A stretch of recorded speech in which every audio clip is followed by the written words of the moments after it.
Hello, and welcome to the Empowerography Podcast. This is a platform created for women's voices to be heard and a place to share their stories, journeys, and successes with the world for the purpose of helping other women who might be on similar journeys. We are empowering women one episode at a time. I'm your host, Brad Walsh, so kick back, grab one of your favorite beverages, and enjoy the stories.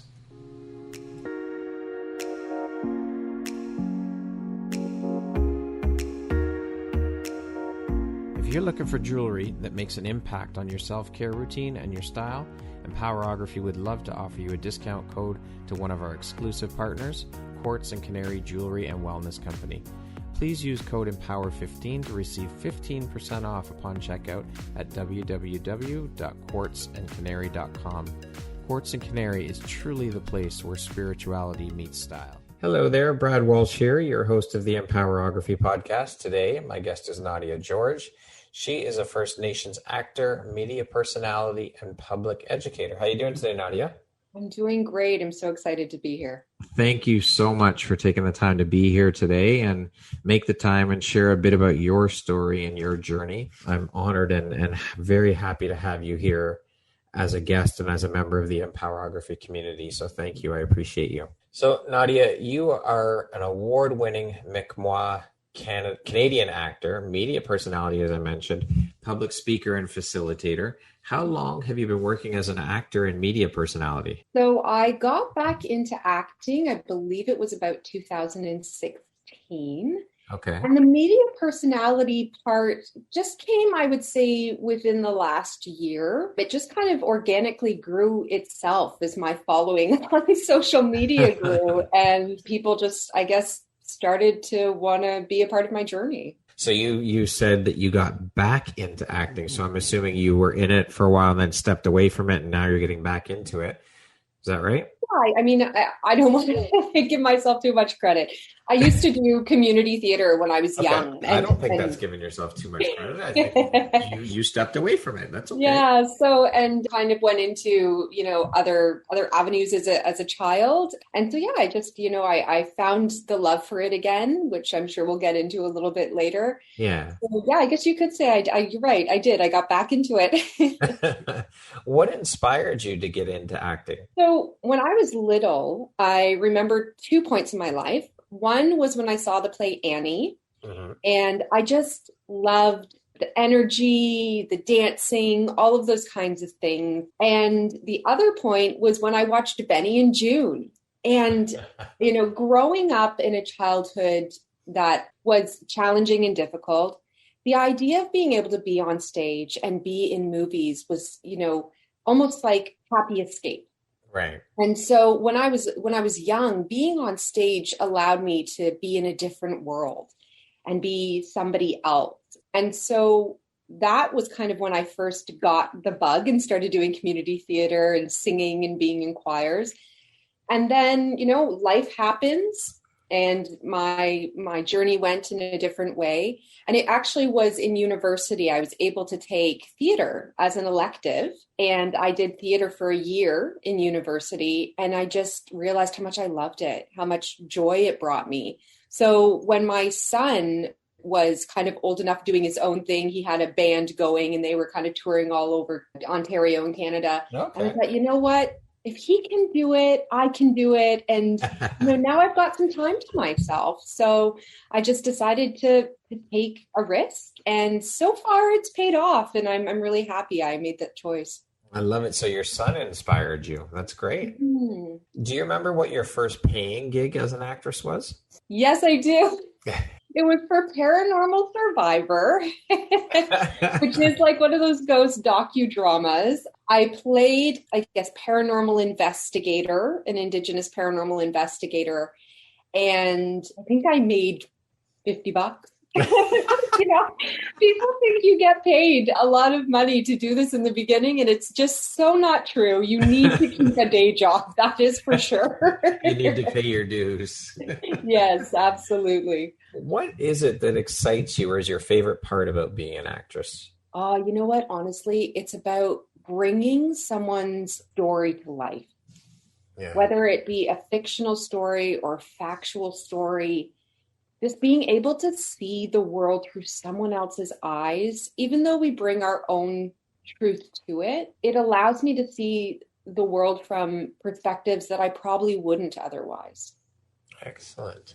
Now, you've gained some recognition for your role in the short film, Her Water Drum, and you also won an award for achievement in acting at the LA Skins Film Festival. Can you tell us a bit about the film and your role, and also what it meant to you personally to win that award? Yeah, absolutely. Her Water Drum is a film that focuses on a mother and a son who have lost essentially the daughter and the sister, right, and what it's like as a family to have to pull yourself together, to have to keep pushing. In Indigenous communities, our women go missing frequently, almost at an epidemic level. And, often we hear about, the girls going missing within our own communities, but there isn't a lot of it talked about in the mainstream media. Right. And we also don't necessarily, highlight what's happening for these families. So the movie really kind of takes it from that perspective.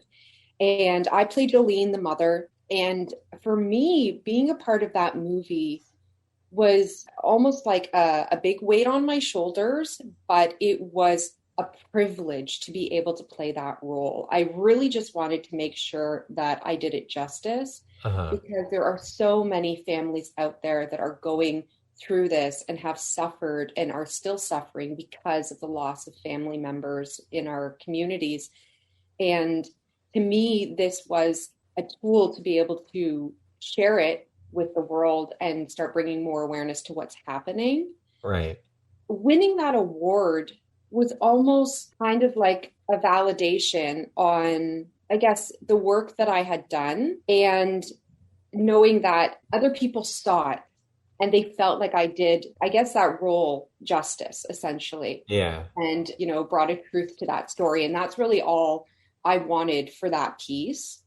So winning that award, I say that hopefully one day I'll win an Oscar, but I don't even think it would still top that, because that movie means so much to myself and to so many other people. Was this short film based on a true story? I mean, I know overall it's based on these stories within the Indigenous community and what the Indigenous community deals with very frequently, but was this based on a specific story, or? From my understanding, it was a collective of, so John Elliott, the director, is Tuscarora Turtle Clan from Six Nations in Ontario.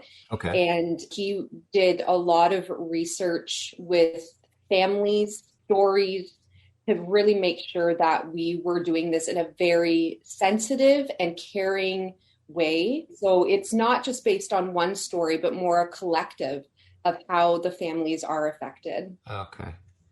Can you tell us about some of your other work as an actress that you've done? Anything we might know or recognize you from? Anything else?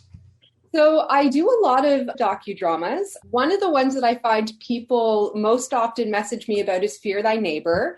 It is a really big show in the States and is now gaining popularity within Canada. And a lot of people are like, oh, I saw you on that show. And I play the wife of a family. Our neighbors end up getting into a bit of a quarrel with another neighbor over some land that's being built on. And the premise of the show usually is that somebody dies. So I won't say who. If people want to go watch it, they can see the episode. And, it's funny. I get a lot of people screenshotting me. I saw you in this. So I've done that. Along the Water's Edge was another a lyrical film that was done that addresses the water crisis within Indigenous communities. So that went out and a lot of people responded to that as well. And there was a media run done on that. Okay. And then more frequently, the Toronto History Museum did an art kind of festival exhibit, and it included short films. And that one was called the Awakening series. And our film specifically was called Acknowledgement. And it is a great short film that documents the true history of how Toronto was made, and also asking people what they acknowledge when they do land acknowledgements, like what are they really understanding about the words that they're saying. So that was pretty powerful and one that I was really proud to be a part of.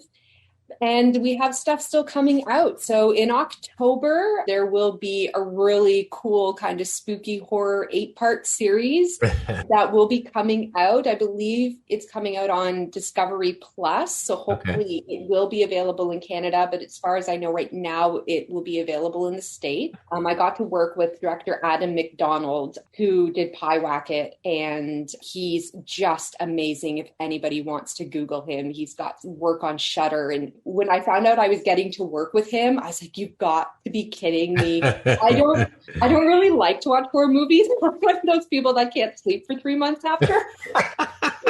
But like, just to be able to work with someone who is so talented, and he also did the movie, I want to say it's called Backcountry, and it's about a man-eating bear. And that I did watch. It's a great movie. So yeah, that's going to be coming in October. I can't say too much about it because we haven't really released it, but executive producer is Eli Roth. Okay.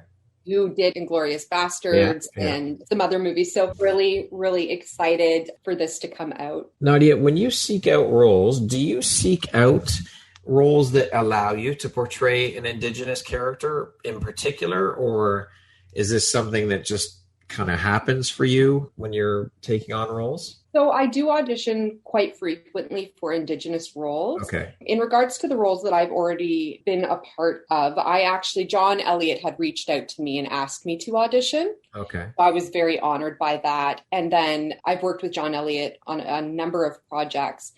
But the important thing for me is kind of deciding where the story is getting told, who's telling it, what is the story about? Because, when we look at Indigenous culture in general, there's many stereotypes and narratives and discourses around Indigenous people.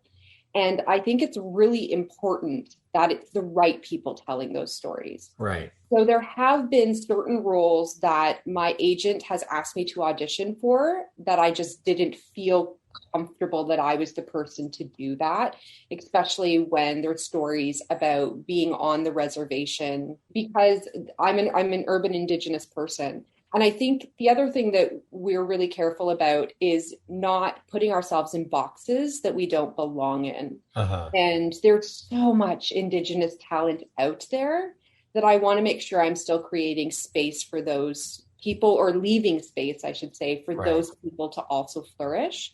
Yeah. So it is difficult. It's difficult to navigate that world, but my agent is fabulous. She's super supportive, and she always understands when, I ask questions or make decisions, especially if it's people that are coming forward and they're writing Indigenous stories, but they don't have a proper Indigenous consultant, or they're non-Indigenous themselves. Yeah. Those ones I usually tend to decline because I feel that it should be Indigenous people telling Indigenous. Yeah, I would imagine the authenticity is not there for you in when you're reading over, or when they're telling you about the role. If it's a non-Indigenous director or producer, or the authenticity won't be there as if it was an Indigenous director, right? That makes total sense. It wouldn't resonate with you for sure. So what have you been doing to keep yourself busy since the pandemic started in terms of acting? I mean, I would imagine not many projects were being shot, although things are starting to open up now. So what were you doing during all this time in terms of not having any acting work? I've actually been busier this year than I've been in any other year. I'm hearing that from a lot of people, actually. Yeah, so in the beginning, for the first probably 3 or 4 months, the acting world did shut down as they were trying to figure out, how are we going to have people audition? How are we going to be able to shoot on set? All of those things were still being managed. But once they got it figured out, it just boomed. I've been doing more auditions than I have in the past. And I think it's because of the accessibility, being able to send in self-tapes. They can see more people. They did a really great job around working with the COVID situation on set. I actually feel worse for the crew because it's a lot of work on set, and they deserve all of the credit, essentially, because now they're working in skeleton crews, which means that there's, only a number of people, but they're having to do multiple jobs. Right. So to be honest with you, I've actually been really busy. But the other thing that's been keeping me busy is doing my public speaking and my public educating. Okay. Because of the fact that we're able to do it virtually, Yes. I've been able to speak in places that normally would maybe take me a couple hours to drive to. So not having the travel time has allowed me to do more of them. So it's been a really great year for me. That's a great benefit. You know, plus, I mean, yes, you're getting to do more of them, but you also don't have to travel. Yeah. Yeah. Although I'm sure as a speaker, though, you must miss that, I guess, for lack of a better term, feedback or reciprocation from the audience when you're live. I mean, that's a huge difference for sure. It is. Energy transfer for me is a big deal. You get the feeling from the crowd. Yeah. And it's, I've never been a comedian. I don't know what it's like to be in that space. But what I do know is that you can tell from the audience whether or not what you're saying is hitting home. Yeah. Or is it making sense? Do you need to make a shift? When you're in a virtual setting, a lot of people don't keep their cameras on. Yeah. So it's kind of like talking to an empty room. But at the same time, for the ones that do engage, it's almost like it's more beneficial because you're like, okay, they're actually taking the time to turn their cameras on and to ask the questions and things like that. Yeah. I think there's pros and cons to it, but I'm very much looking forward to actually getting into a room, getting on stage and really sharing that energy. Did you take any acting lessons or are you completely self-taught? So when I was younger, we had your regular drama teacher in school, but he was very passionate about theater. And then I took the year of theater in university, but I have been training ever since.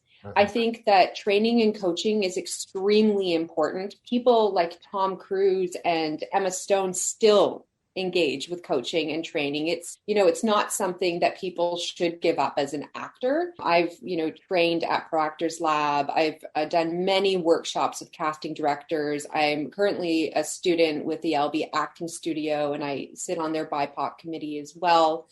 And so for me, I would say that, being self-taught, it's interesting as an actor when people say self-taught because acting itself is yourself. Right. You are bringing yourself. Yeah. I mean, you can, you get taught, how to do a self-tape. You get taught how to have, the right etiquette in a casting room. You get taught how to be on set.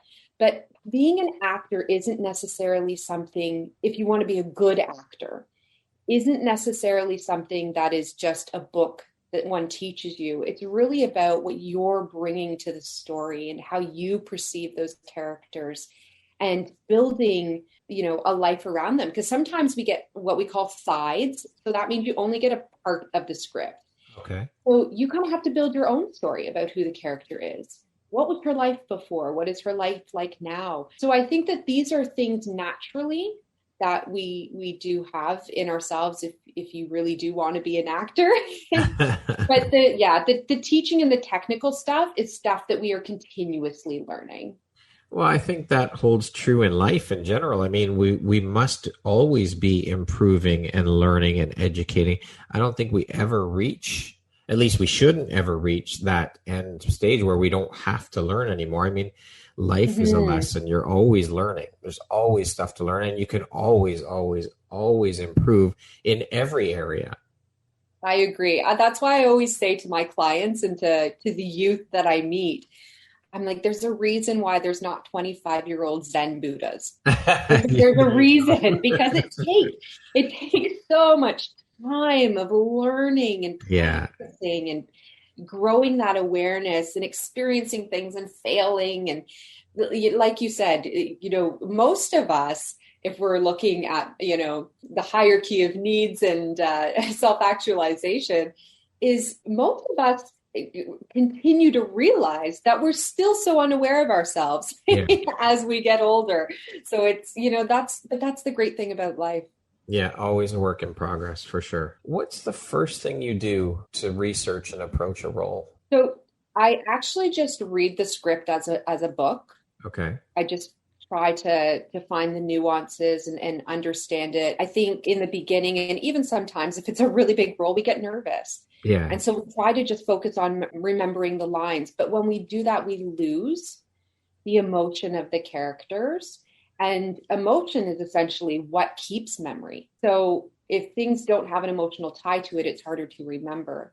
So I do that first. Yeah. And then once, if it's something that is already in a novel, or it's a series that's already been running, I'll actually go and try to read the novel, or I will look at where the series has gone.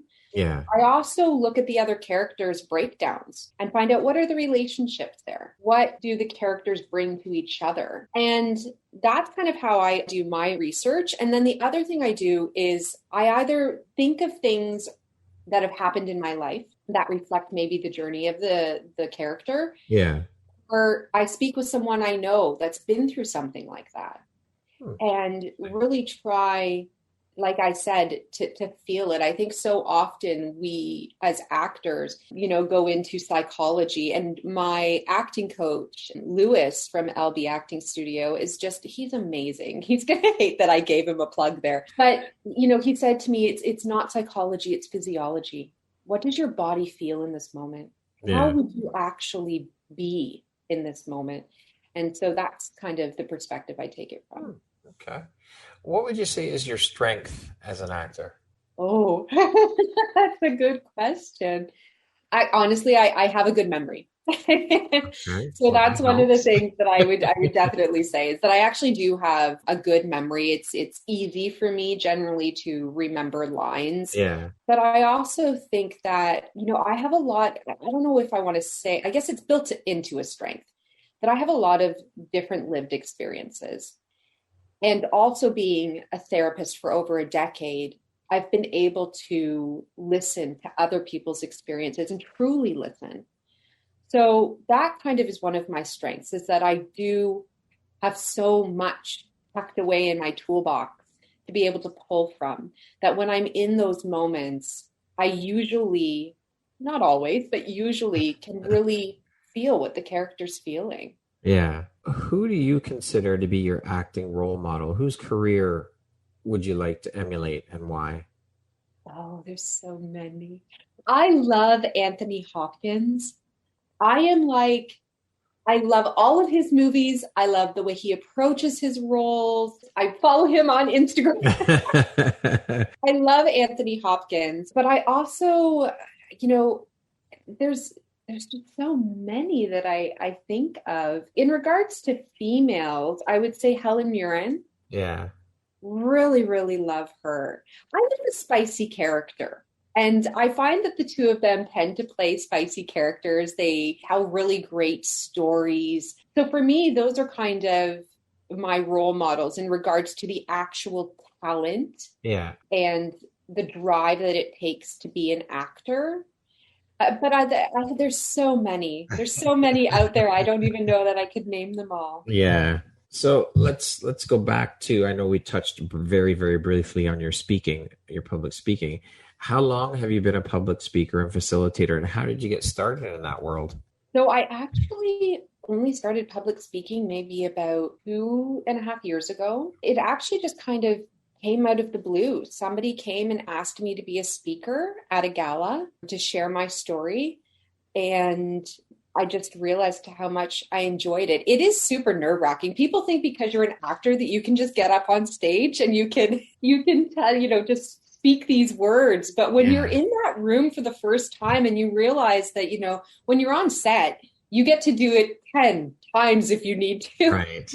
When you're in that room, you get it once. That's it. That's all you get. Yeah, you got this one shot. That's all. Yeah. And so my first speaking engagement was at Abbey Park High School in Oakville. And I got to speak at Crossbow Canada's career breakfast to the students. And I realized how much I enjoyed it. But also, I think sometimes we undervalue ourselves, because we're so afraid of being egotistical or being, too into ourselves. But when I did that speech and then I thought back on it, I was like, you know what? My life journey really has given me so much to share. And it made me want to share more. And then I got asked to speak at the gala to share my story there.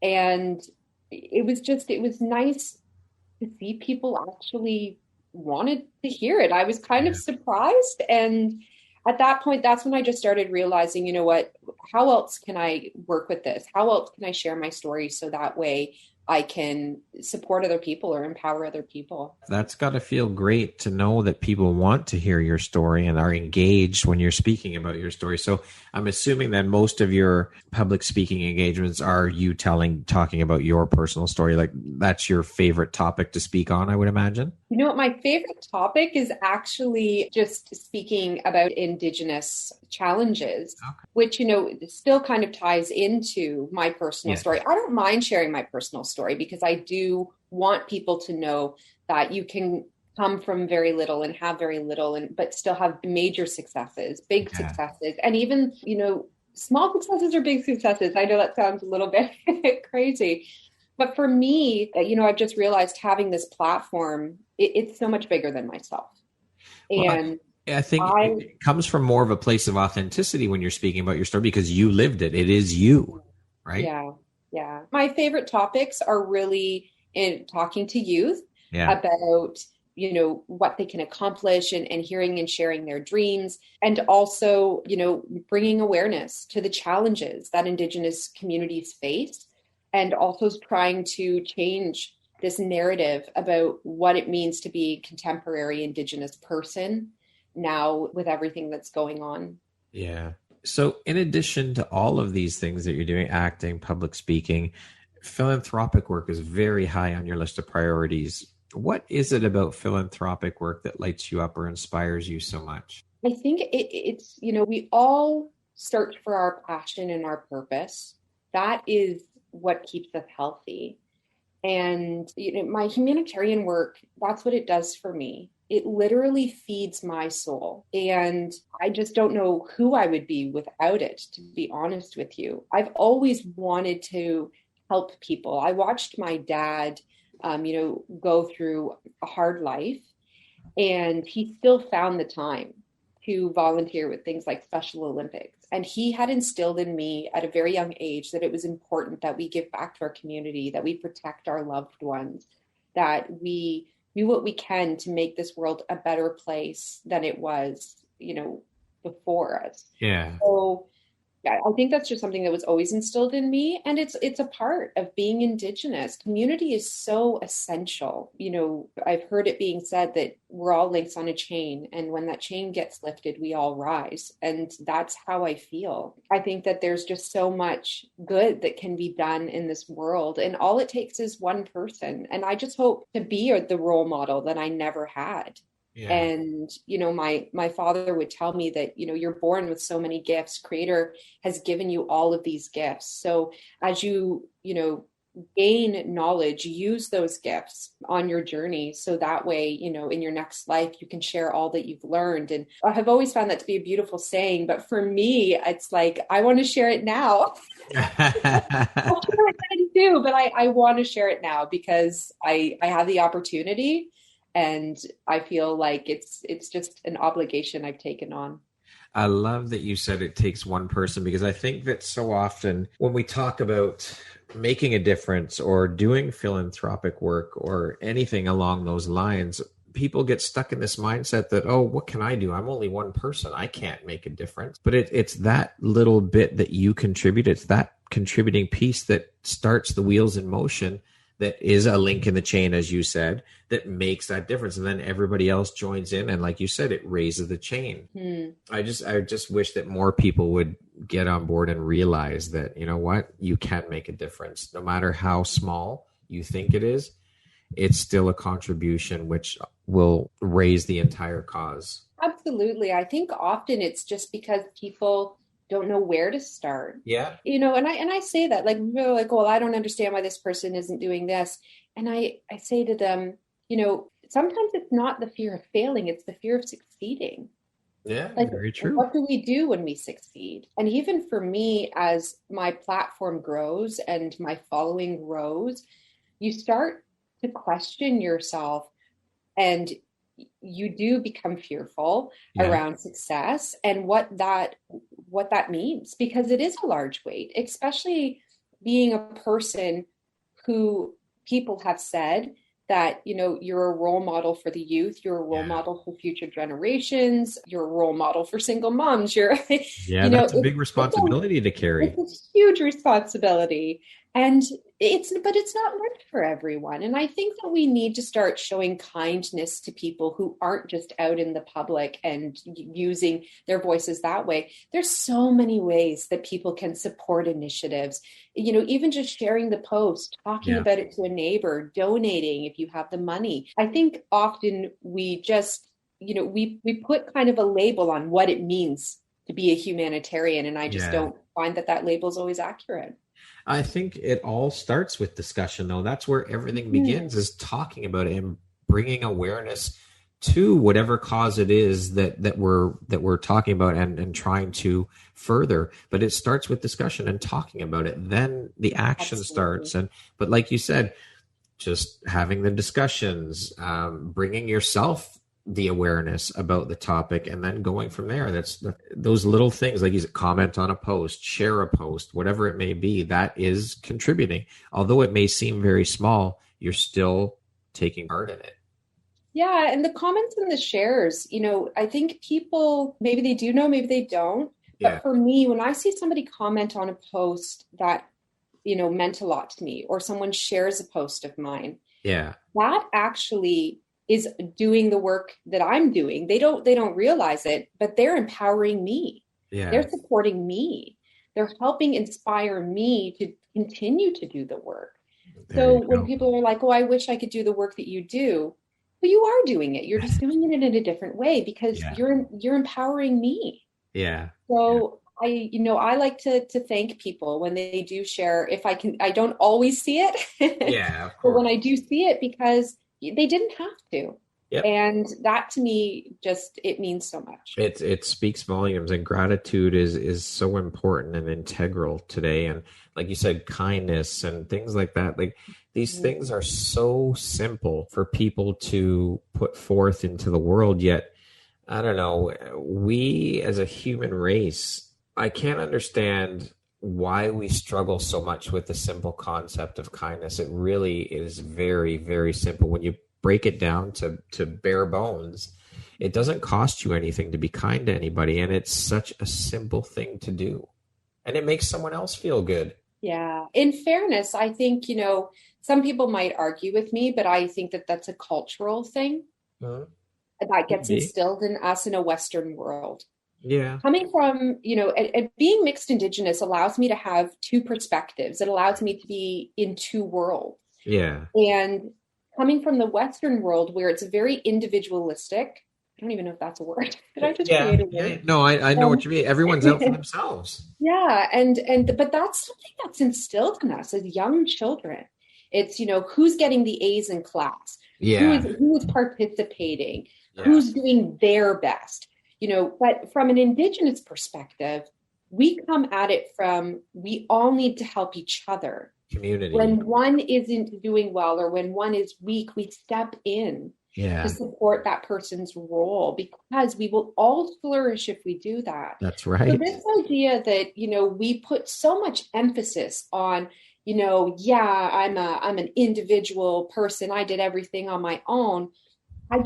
I argue and I challenge that statement. I remember I was talking to an elder when I was probably about maybe 16. And I was having this conversation. I moved out of my home when I was 15 and living on my own. And I had that mentality at the time of I'm doing it all on my own. I don't need anybody's help. And I remember he said to me, he goes, "How did you get to this meeting today?" And I said, "Well, I took a taxi." And he said, "So did you drive the taxi?" I love it. No.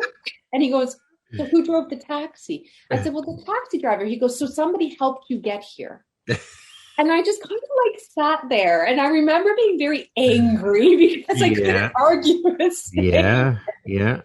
But he said, whether it's indirectly or not, somebody is helping you. And so in that regard, when you talk about the kindness, we need to start recognizing that we don't do everything on our own, and that we can't. No, we cannot. We simply cannot.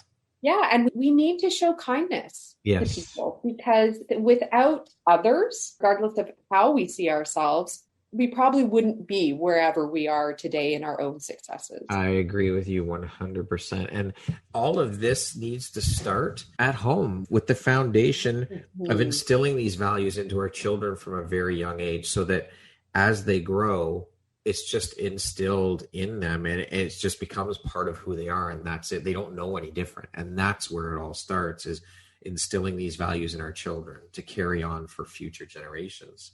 Absolutely. I mean, I was a very young mom. Yeah. And, I did this with my own son, but I was also a nanny for a number of years. Right. And the kids were quite young. And the mother thought it was hilarious that at every birthday, even though I would give them a little gift, their real gift was that they would get an extra responsibility. I love it. And the mother just thought it was the most hilarious thing because, there's 2 twin boys and a girl. And I remember they came home and they were like, Nadia said my birthday gift is that I get to use the dishwasher.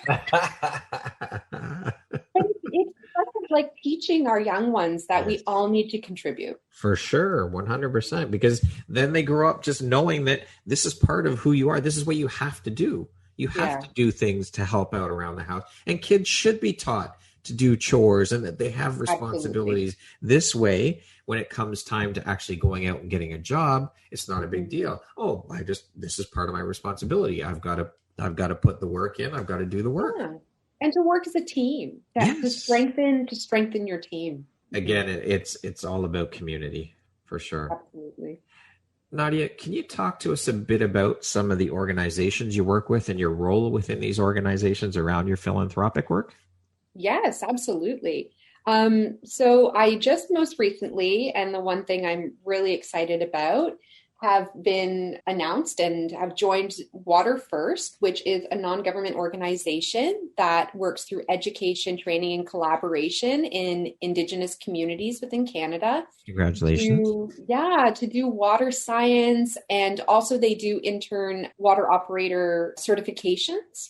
So really trying to bring clean water into our Indigenous communities through sustainability and trust.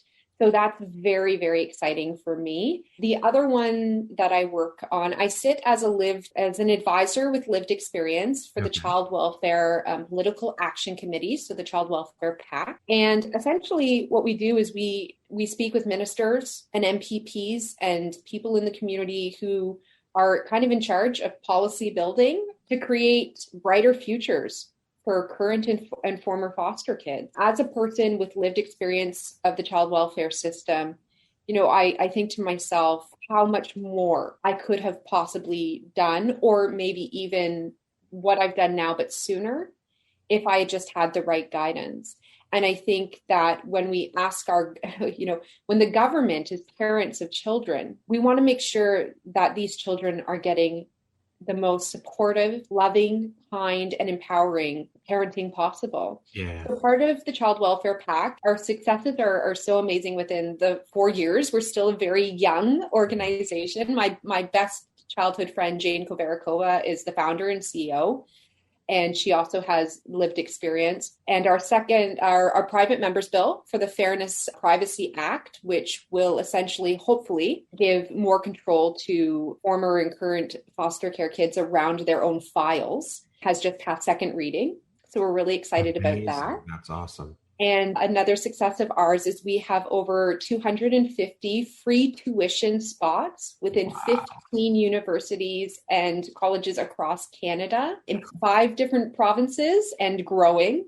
Okay. So we're very excited about that, and like I said, we want these kids to have brighter futures. And the great thing about the free tuition is it differs from many tuition waivers because there was no age limit. So if you spent time in foster care, don't quote me on the exact amount of time you needed, but you can go back to school at the age of 55. That is incredible. Such amazing work you're doing. I think that's so amazing. And then the two other ones, Influencers Motiv8. I've been working with them since 2019. Okay. And they're a really amazing organization that works through various creative art forms. Yeah. And we go into Indigenous communities. I specifically was in the Northwest Territories. I know they've had tours in Alaska and they've had tours in Nunavut as well. Yeah. And we just get to engage with communities. We were up there doing wellness film workshops. So we were working with youth, teaching them how to use the cameras, teaching them how to edit after. They also got to do some interviewing skills and interviewing some seniors of the community, sharing their stories about what it's been like to grow up in the Northwest Territories. So that was really fun. And we get to dance and sing and play. But, it's just about bringing happiness. And for me, like I said, that just feeds my soul. It is just so much fun to be a part of that. So I'm really so honored to be a part of that organization. And I currently sit on the BIPOC committee for the LB Acting Studio, as I had mentioned earlier. Yeah. And for me, that's an interesting one because I know what it was like as a novice actor coming in, not knowing how do I get an agent? How do I know if my agent's legit? What do I do in a casting room? What's acceptable for them to ask of me? How do I keep myself protected? I didn't have any of those answers.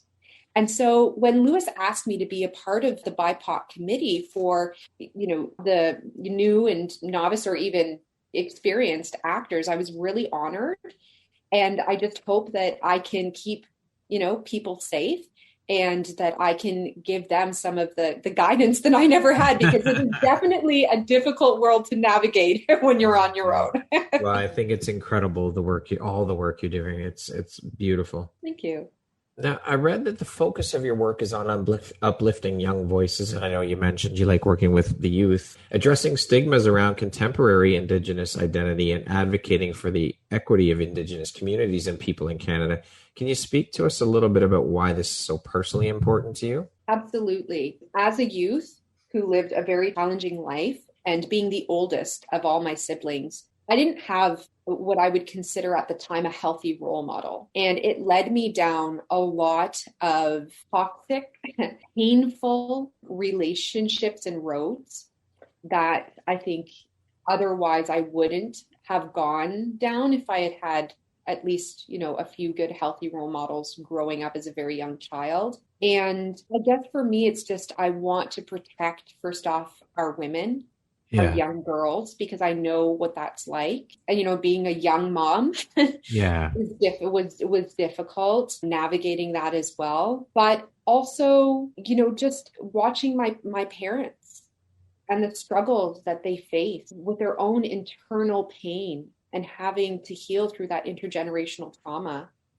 really just made me want to get into this work. I've been wanting to do this work since I was young. I think I've always kind of been the helper. I think my sisters can attest to that I've always just tried to, be the lead and take on the challenges and, support people where I can. And then I got into the volunteering. I started volunteering with Simcoe Community Services, which I now believe is renamed. But I loved working with the people and the laughter and just the joy. Being able to bring joy to someone else's life is so, it's worth more money than anyone could probably for sure. Right? Yeah, you can't put a price on having impact on another human being's life. There is no feeling like it. And it's honestly, I would say, I've never won the lottery, but I would say it's better than winning the lottery to have that kind of impact on another human.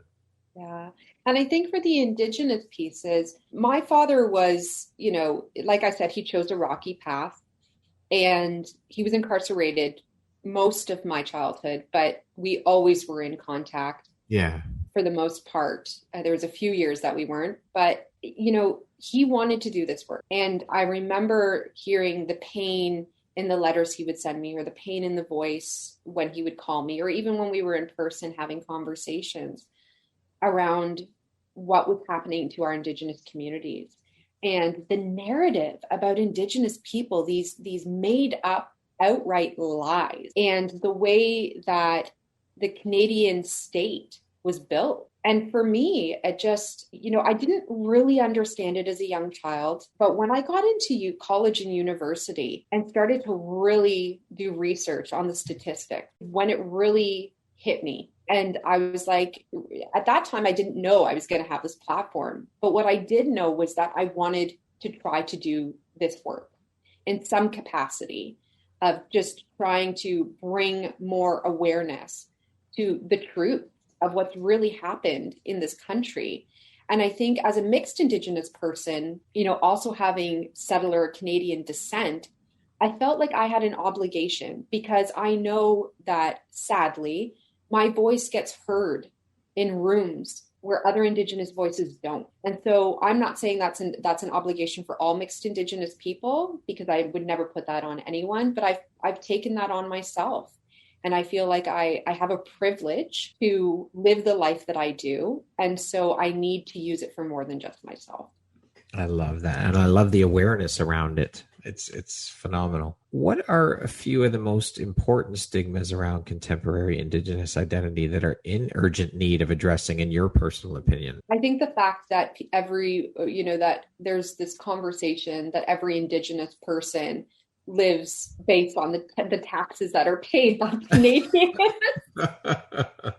And I kind of chuckle sometimes when people say that. And I say, would you say you pay a lot in taxes? And they say, yeah. And I said, so why is it that Indigenous people are so poor then? Why is it that they don't have clean drinking water? If all this money is going to support Indigenous people, why are they living in third world conditions? Yeah. And people will come back to me with, well, will they choose how to spend their money? And there's just so much misinformation that surrounds those pieces. I think the other thing is that thinking that Indigenous people don't have skill or talent or so many inventions, so many things that we do today, we have them because of Indigenous influence. So I kind of get sunglasses, for instance. The Inuit were using sunglasses since time immemorial.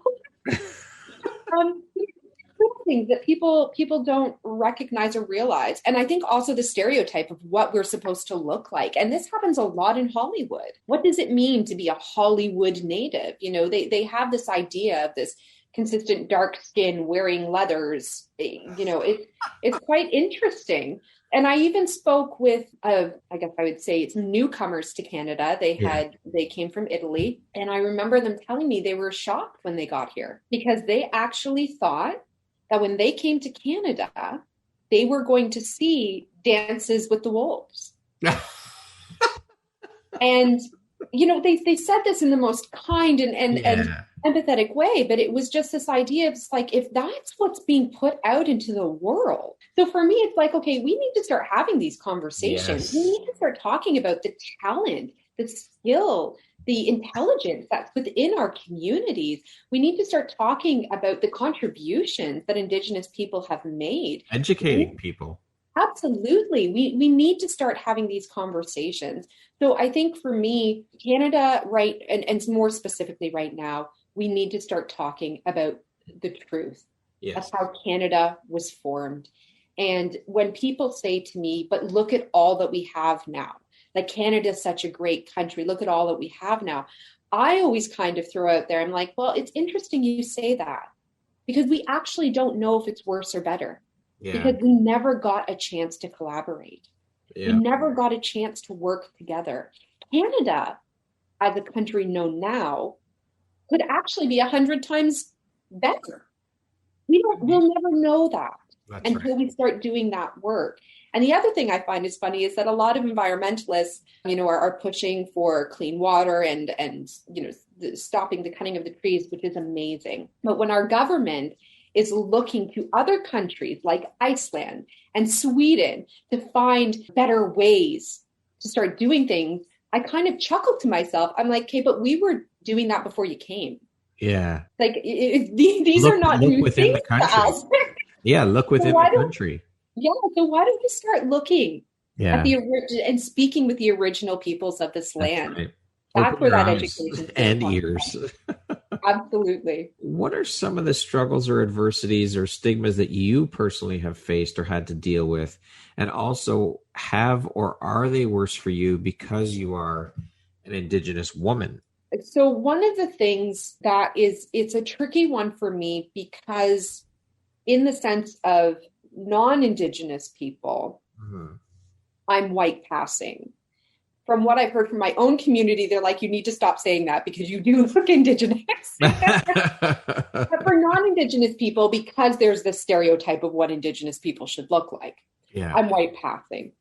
And that has been difficult in casting rooms where white casting, sorry, I shouldn't say casting directors I've worked with have been really phenomenal, but clients, non-Indigenous clients, non-Indigenous directors will often really question me. Wow. Now, whether or not that's because they want authenticity and they're actually doing it out of place of good, I'm happy if they really want to make sure that, that an Indigenous person is playing an Indigenous role, but it's about how they're going about it. Right. I specifically remember one time, it still makes me upset and angry, and my agent was mad that I didn't tell her about it, but I was so distraught and hurt that I didn't even know how to address it. I was in a casting room for a commercial. They had brought 3 of us women in. There was a woman who identified as Asian, a white woman, and myself. And I was told by my agent, go in, wear your regalia, or, the things that you would maybe wear to a ceremony. I said, okay. So the other 2 women were asked, what were their hobbies?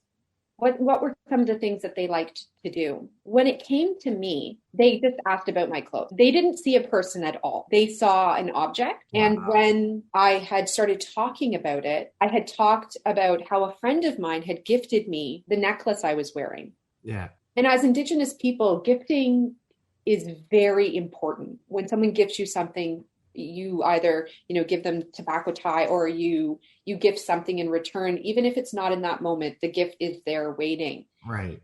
And just because I had said an Indigenous friend of mine had gifted me this necklace, they actually then questioned me. They're like, okay, so wait, you're Indigenous? Or like, what the hell? I've never felt so belittled. And believe me, I've been in some spaces where I've been made to feel belittled. But I left that audition so angry and so frustrated and hurt. That was actually the first time where I really felt objectified through my Indigenous lineage. And, I've had experiences like with friends when they find out you're Indigenous, and they would make comments on my answering machine or something and be like, oh, Nadia George, I know is your last name. Like, do you know how to make it rain? And, I was young. I didn't understand actually how insensitive those jokes were. And I don't think they did either. But, that one really stands out for me. And these ones aren't so much directly myself, but watching my father.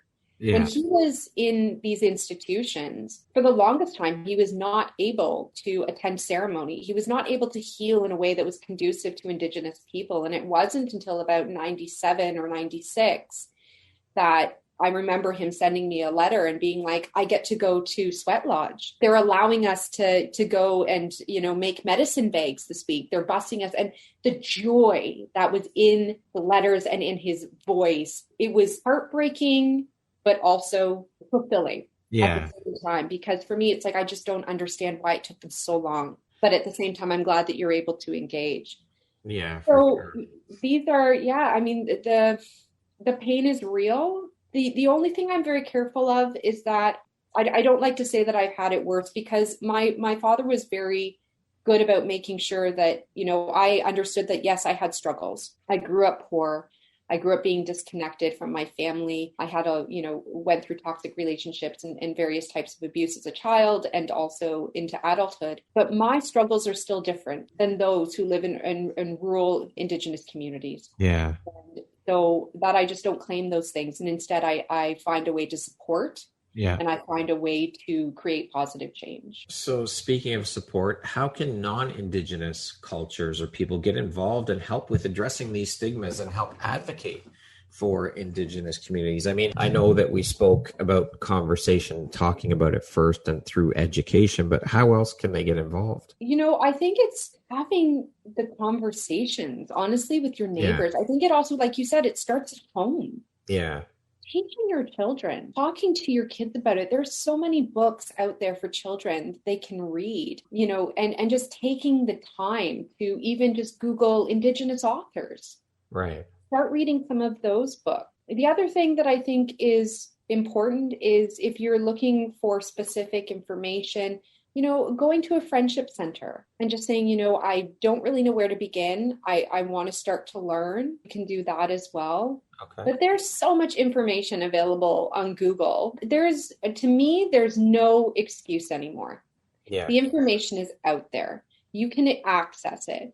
In regards to supporting, looking up Indigenous organizations. I mean, the media has really talked about specific organizations that are doing some really great work around the residential school survivors, empowering our youth, even if you're in the film industry, making sure that you're not just doing what we consider tokenism.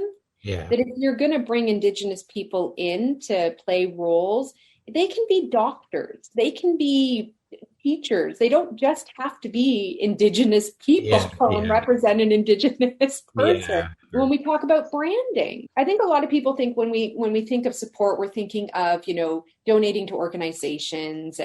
But for me, like you said, it's the education, but also businesses. If you are a business owner, representation, the next time you do a commercial, the next time you do a print campaign, hire an Indigenous person. Yeah.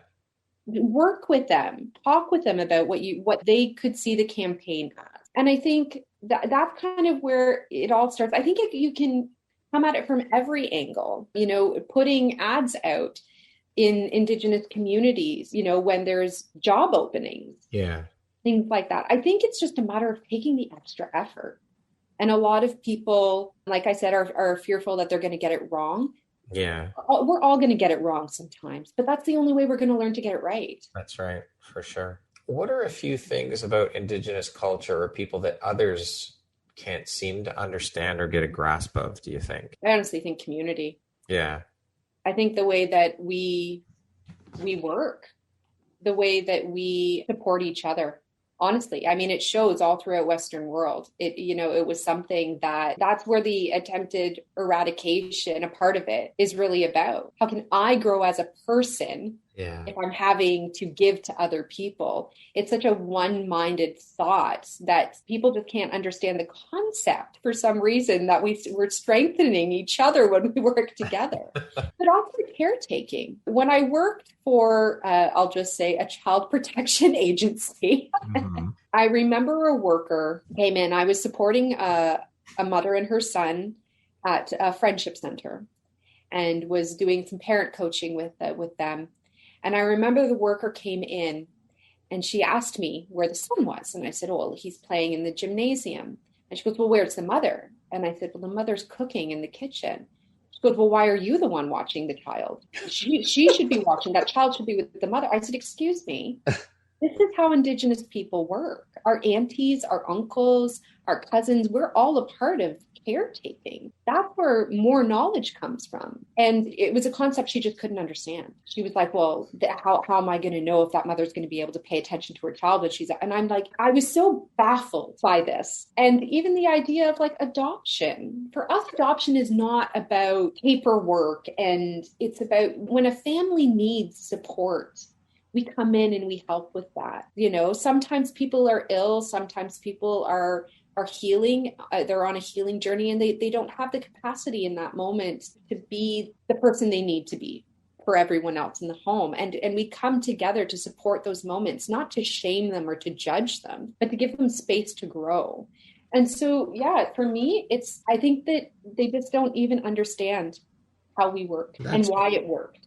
But I mean, even I know as a kid, I can always remember my mom saying it takes a village to raise kids. And my mom babysat kids and looked after kids for other people. And we went to aunts and uncles' places and they looked after us, our grandparents. That's just, I grew up, that's normal. That's the way it works. And it's interesting you say that, but for some reason it just doesn't transfer.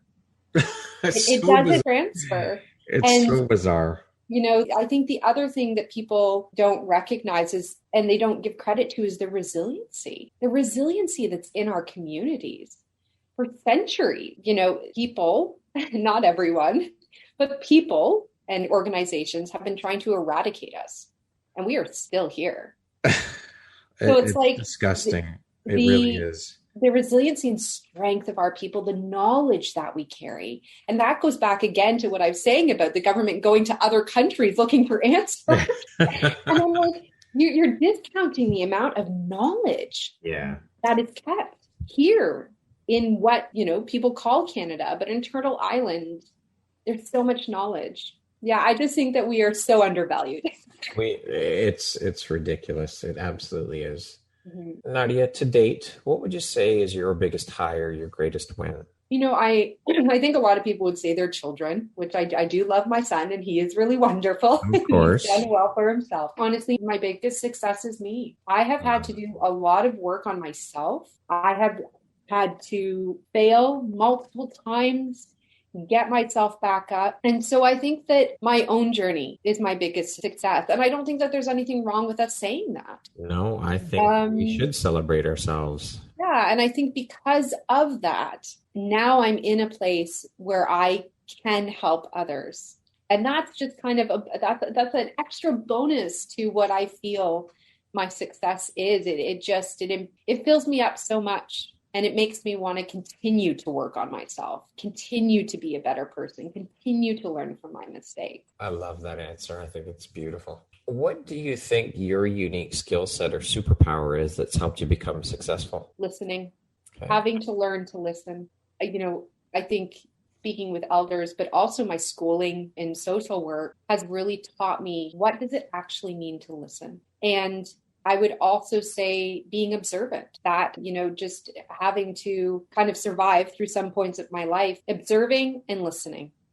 I would definitely say those are it. Sure. How do you define success? What does that word mean to you? That's an interesting question, because I think so often we have this checklist growing up of the normal things we're supposed to do, right? You're supposed to go to school, graduate high school, graduate college, maybe you meet your love there, and then you have kids and you get married, you buy a house, all these things. But to me, that's not success. Success to me is being content with who you are, being kind to others. What is it that you bring to the world, and what does the world give back to you? Those to me are how I see success. And when I get to make someone else smile, when I'm smiling because someone else is laughing or smiling, to me, that's a success. Yeah. And I think we do need to start changing the lens that we see success through.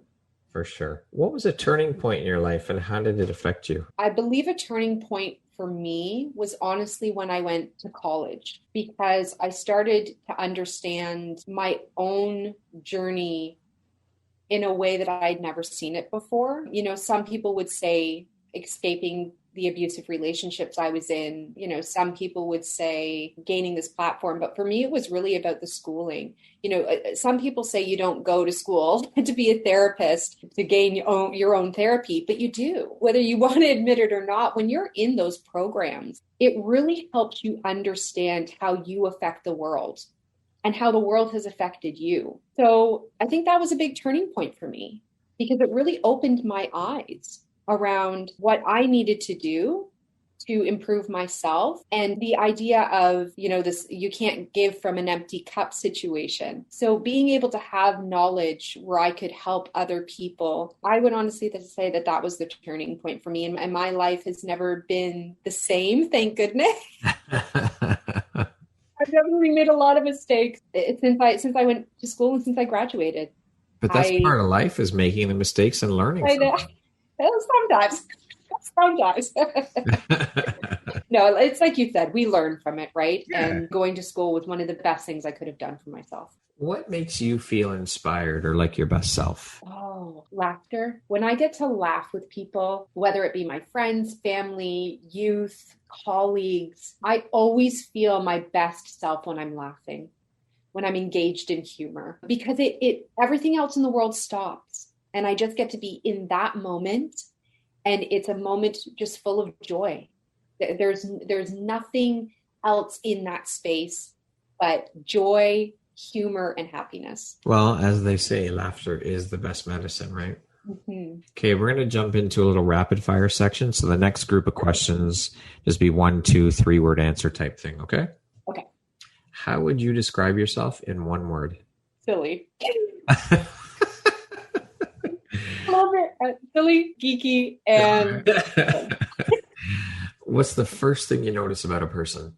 their smile. Aside from necessities, what's one thing you could just not go without? Sushi. Really? I have it almost every day if I could. Oh, geez. Okay. What's the first thing you think when I say the word future? Children. What's your favorite stress-reducing activity? Hiking. What's one thing you want but cannot buy with money? Freedom. If you came with a warning label, what would yours say? Watch out. Yeah, definitely. Whether it's because I'm being crazy, silly, or because I've got a lot to say, my warning label just tell people to watch out. Clear the way. I love it. If you could teach the world one thing, what would it be? Listening. If you could change one thing about the world, what would you change? Well, you can use a few words. It doesn't have to be one, just one. If I could change anything for the world, what would I change? Perspective. All right. That concludes our rapid fire section. Now back to our regularly scheduled program. Nadia, if you could sit down and have a 1-hour conversation with anyone in the world, alive or dead, who would it be and why? My dad. My dad passed away in the early 2000s, and I would want to have that conversation because I would want to see, first off, if he's proud of the work that I've done, but also so he can hear about the growth of our people. Love that. Who in your life has had the biggest impact on you and why? My son. Watching him grow up has taught me so much about how the world's changing, how to work smarter and not always necessarily harder. And also curiosity. Watching him grow just reminds me to still be curious of the world. It's that element of being a child. I think we get to a certain point in our lives when we're growing up, and as adults, we forget what it's like to be a child, and that it's okay to be a child sometimes and act silly and act crazy and do silly little things. We lose sight or sense of being a child.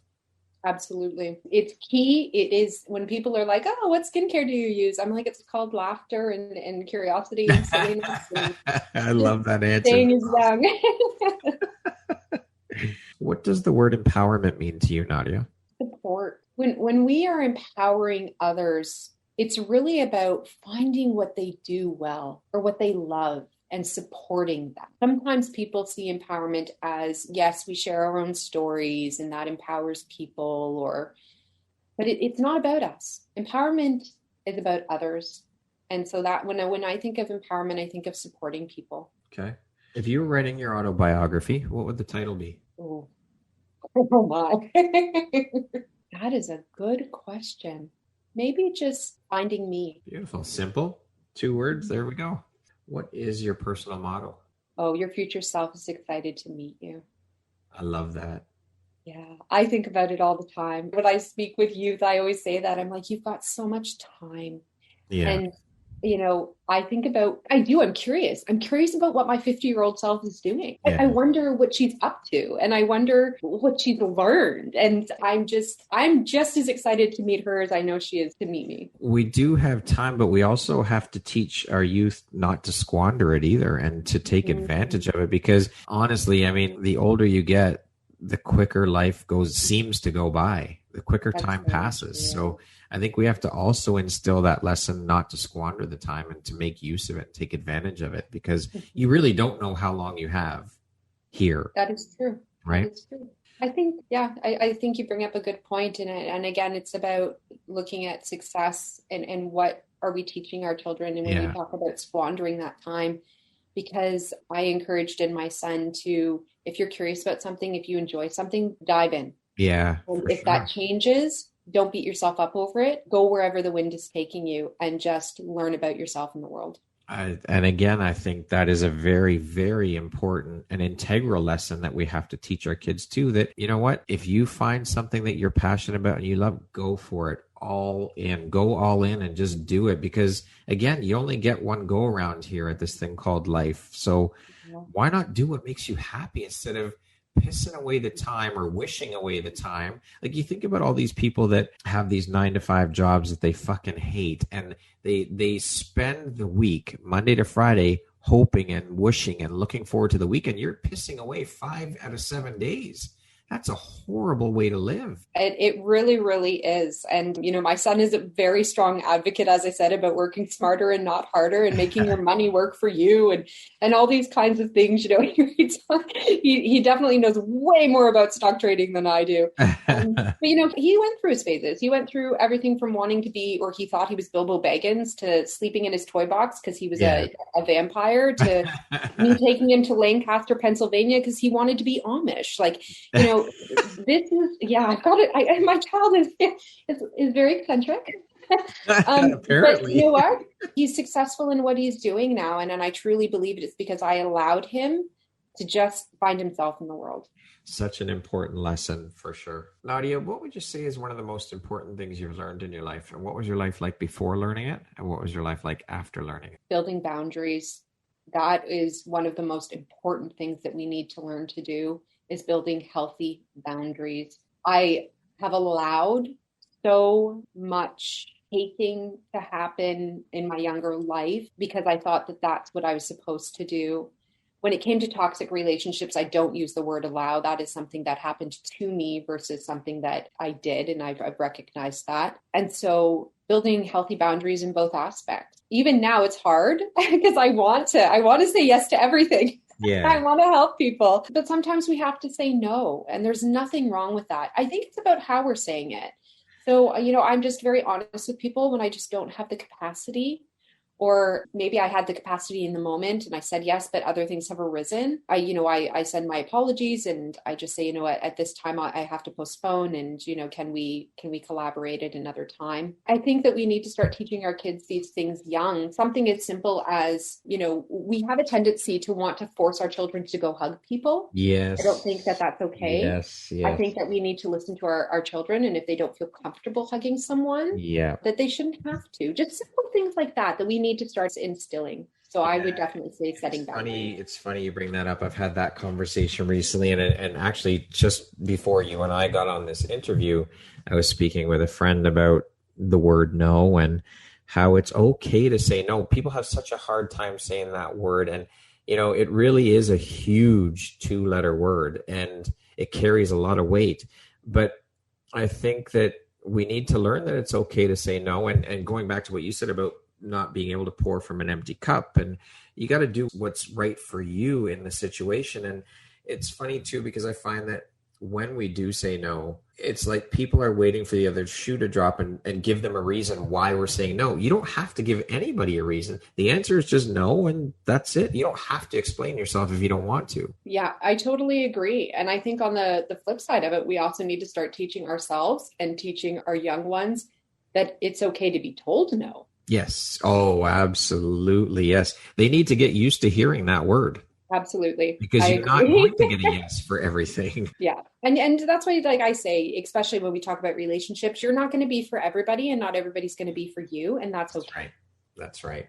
Nadia, if you could go back and give your younger self one piece of advice, what would that piece of advice be? I think it would be to believe in yourself.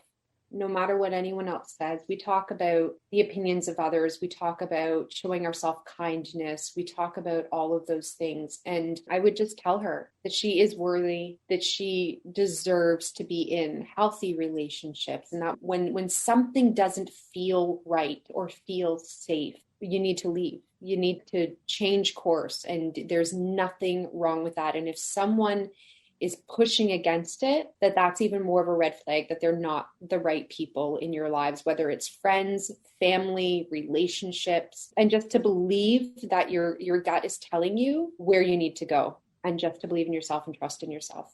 Intuition. Mm-hmm. Lastly, if you were to deliver your last 30-second speech to the world, what would that last 30 seconds sound like? Oh, wow. That's a big question. I'd probably just say that you're better than what came before you. Show the world it's true. Beautiful. I love it. Nadia, thank you so very much for taking the time to be here and share in your journey and take me along your journey with you. This was such an incredibly inspirational and very educational chat and experience. I am so honored and happy to have had this opportunity to sit down and talk with you and learn everything you have to teach, and just learning about your story. You are such an inspirational woman, and I appreciate you, and I appreciate you taking the time to be here and share. And welcome to the Empowerography community. I'm so happy to have you as a member. Thank you so much for having me. I really enjoyed this conversation. And like I said, if it can even just help one person understand themselves a little better, or give them a little bit of, like you said, empowerment to do whatever they want to do, then I've done my job. And I really appreciate you having me.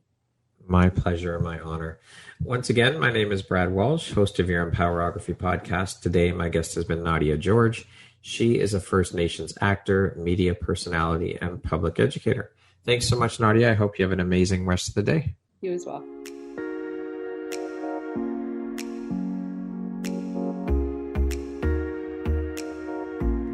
Thank you very much for listening to this podcast. If you haven't yet, please be sure to subscribe, rate, review, and share with all your friends. You can find me at viseuphoria.ca and follow me on Instagram at Empowerography Podcast and on Facebook at Empowerography. Please join me next time for another inspirational story from yet another amazing woman.